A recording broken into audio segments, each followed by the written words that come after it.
আসসালামু আলাইকুম friends, welcome to my channel Sharmin kitchen. আজকে আমি শেয়ার করছি তেল ছাড়া বেগুন ভাজা। বেগুন ভাজতে অনেক তেলের প্রয়োজন হয় সাধারণত, কিন্তু এভাবে বানালে আপনার বেগুন ভাজতে লাগবে না একটুও তেল। তেল ছাড়া আপনি বেগুন ভাজা করে ফেলতে পারবেন, কেউ বুঝতে পারবে না যে তেল ছাড়া বেগুন। তো চলুন দেখে নেওয়া যাক রেসিপিটি। আমি দুটি বেগুন এরকম গোল করে কেটে ধুয়ে নিয়েছি। এখন একটি পাত্রে 2 চামচ বেসন নিচ্ছি। এর মধ্যে দিয়ে দিচ্ছি লবণ, একটু হলুদ গুঁড়ো ও লঙ্কা গুঁড়ো। এগুলি দিয়ে মিশিয়ে নিচ্ছি চামচ দিয়ে। মিশিয়ে নেওয়া হয়ে গেলে কেটে রাখা বেগুন বেসনের মধ্যে দিয়ে এইভাবে কোট করে নেব। এইভাবে করে নিলে গিয়ে আপনার বেগুন তাড়াতাড়ি পুড়ে যাবে না, আর টেস্টও দারুণ হবে।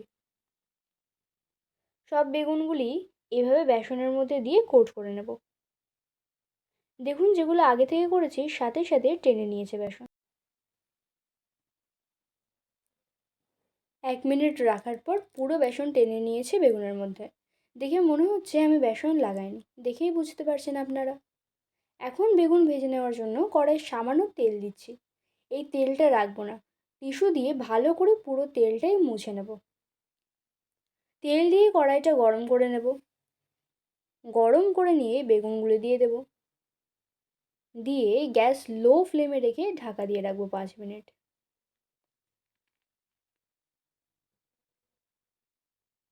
5 মিনিট পর ঢাকা তুলে নিয়ে বেগুনগুলো উল্টে দিচ্ছি।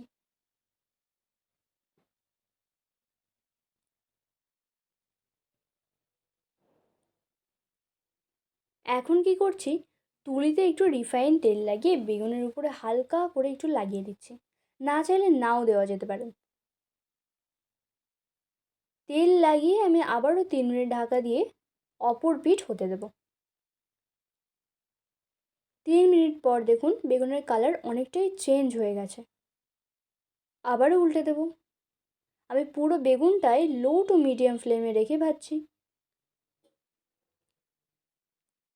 একটি কাঁটা চামচ দিয়ে চেক করছি বেগুনটা সিদ্ধ হয়ে গেছে আর উপর থেকেও ক্রিস্পি হয়েছে। এখন আবারও 2 থেকে 3 মিনিট ভেজে নিয়ে তুলে নিচ্ছি। দেখুন, তেল ছাড়া বেগুন ভাজা দেখতে কত লোভনীয় লাগছে। হয়তো ভাববেন আমি তেল দিয়ে ভেজেছি, কিন্তু ভিডিওতে দেখায়নি। আসলে না, আমি যতটুকু তেল দিয়েছি তুলিতে সেটা ক্যামেরায় সামনেই। পুরো বেগুনটা আমি তেল ছাড়াই ভেজেছি, তবে একটু টাইম নিয়ে ভাজতে হবে, লো টু মিডিয়াম ফ্লেমে। তবেই আপনার বেগুন ভাজা একদম পারফেক্টভাবে সিদ্ধ হবে। বিশ্বাস না হয় একবার ট্রাই করে দেখুন, তেল ছাড়া বেগুন ভাজা। বেগুনগুলো কিন্তু দেখেই বুঝতে পারছেন কোনো তেল নেই। আপনারা একবার বাড়িতে ট্রাই করে দেখুন, আশা করছি ভালো লাগবে। ভালো লাগলে কমেন্ট করে জানাবেন। আজকের ভিডিওটি ভালো লাগলে লাইক শেয়ার করে দেবেন। আর আমার চ্যানেলের নতুন সদস্য থাকলে চ্যানেলটি সাবস্ক্রাইব করে পাশে থাকার অনুরোধ রইল। Thanks for watching.